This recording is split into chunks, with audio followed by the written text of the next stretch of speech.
తెలంగాణలో అధికారాన్ని కోల్పోయిన బీఆర్ఎస్ పార్టీకి మరో షాక్ తగిలింది. నాగర్ కర్నూలు జిల్లా అచ్చంపేట మాజీ ఎమ్మెల్యే గువ్వల బాలరాజు బీఆర్ఎస్ కు రాజీనామా చేశారు. తన రాజీనామా లేఖను పార్టీ అధినేత కేసీఆర్ కు పంపించారు. అచ్చంపేట నుంచి బాలరాజు 2 సార్లు ఎమ్మెల్యేగా గెలుపొందారు. 2014 నుంచి 2023 వరకు ఎమ్మెల్యేగా పనిచేశారు. గత ఎన్నికల్లో ఓటమి పాలయ్యారు. ప్రస్తుతం నాగర్ కర్నూలు జిల్లా బీఆర్ఎస్ అధ్యక్షుడిగా ఉన్నారు. గత ఆదివారం బీజేపీ రాష్ట్ర అధ్యక్షుడు రామచంద్రరావుతో బాలరాజు భేటీ అయ్యారు. దీంతో ఆయన బీజేపీలో చేరవచ్చనే ప్రచారం జరుగుతుండటం హాట్ టాపిక్ గా అయింది. అసలు బాలరాజు లెక్కలేంటి?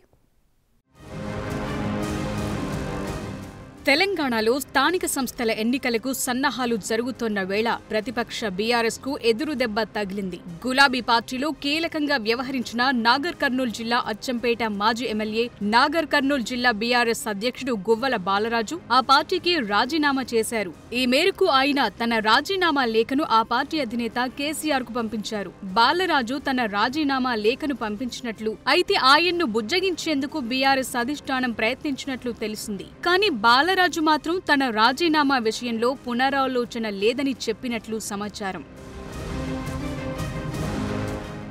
గువ్వల బాలరాజు బీఆర్ఎస్ అధికారంలో ఉన్నప్పుడు సంచలనాలకు కేర్ అడ్రస్ గా మారిన అచ్చంపేట మాజీ ఎమ్మెల్యే, కాంట్రవర్సీలకు కేర్ అడ్రస్ గా మారిన బాలరాజు తన నిర్ణయంతో రాష్ట్రంలో హాట్ టాపిక్ గా మారారు. గులాబీ బాస్ కేసీఆర్ తనకు అండగా ఉన్నంత వరకు తనను ఎవరూ టచ్ చేయలేరని, ఒకానొక సందర్భంలో నేనే రాజు నేనే మంత్రి అన్న చందంగా వ్యవహరించిన గువ్వల బాలరాజు గులాబీ పార్టీ బీజేపీలో విలీనమవుతుందని ప్రచారం జరుగుతున్న నేపథ్యంలో పార్టీకి రాజీనామా చేయటం క్యాడర్ ని అయోమయంలో పడేసిందట.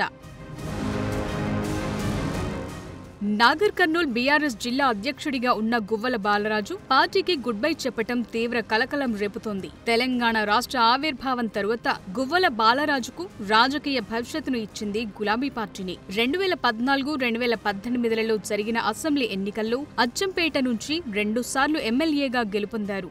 మొదటి నుండి దూకుడు రాజకీయాలకు పెట్టింది పేరు. నియోజకవర్గంలో తను చెప్పింది శాసనం అన్నట్టుగా పాలన కొనసాగించాడు. గడచిన అసెంబ్లీ ఎన్నికలకు ముందు మొయినాబాద్ ఫామ్ హౌస్ వ్యవహారంలో సంచలనంగా మారాడు.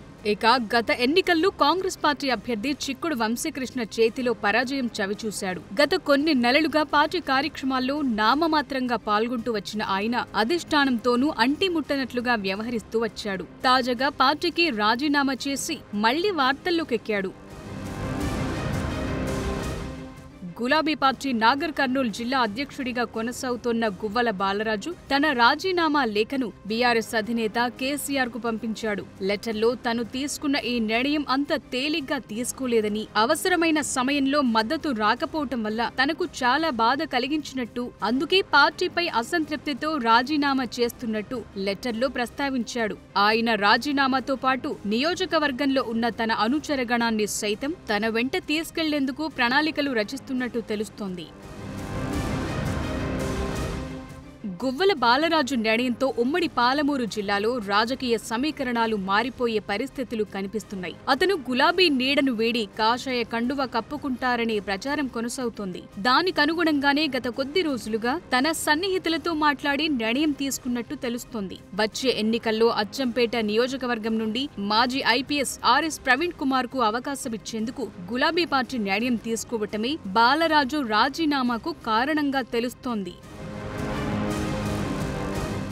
అదలా ఉంటే గువ్వల బాలరాజు తన అనుచరుడితో మాట్లాడిన కాల్ రికార్డింగ్ సోషల్ మీడియాలో చక్కర్లు కొడుతోంది. బీఆర్ఎస్ ను బీజేపీలో విలీనం చేస్తున్నారని, దానికన్నా ముందే తనే బీజేపీ పార్టీలో చేరటం ఉత్తమమని భావించి పార్టీకి రాజీనామా చేశానని బాలరాజు సదరు నాయకుడితో మాట్లాడినట్లు ఫోన్ కాల్ మెసేజ్ వైరల్ అవుతోంది. ఫైనల్ గా తను ఏ పార్టీలోకి వెళ్లబోతున్నాను అనే నిర్ణయం 9వ తేదీన డిక్లేర్ చేస్తానని ఆయన ఆ సంభాషణలో వెల్లడించారు. కొన్ని రోజులుగా బీజేపీ నేతలతో గువ్వల బాలరాజు టచ్ లో ఉన్నారట. అతను ఈ నెల 9వ తేదీన కమలం గూటికి చేరనున్నట్టు ప్రచారం కొనసాగుతోంది. బాలరాజుతో పాటు ఉమ్మడి పాలమూరు జిల్లాకు చెందిన మరో 2 మాజీ ఎమ్మెల్యేలు రాజీనామా చేసే అవకాశముందన్న టాక్ గులాబీ శిబిరంలో గుబులు రేపుతోందంటున్నారు.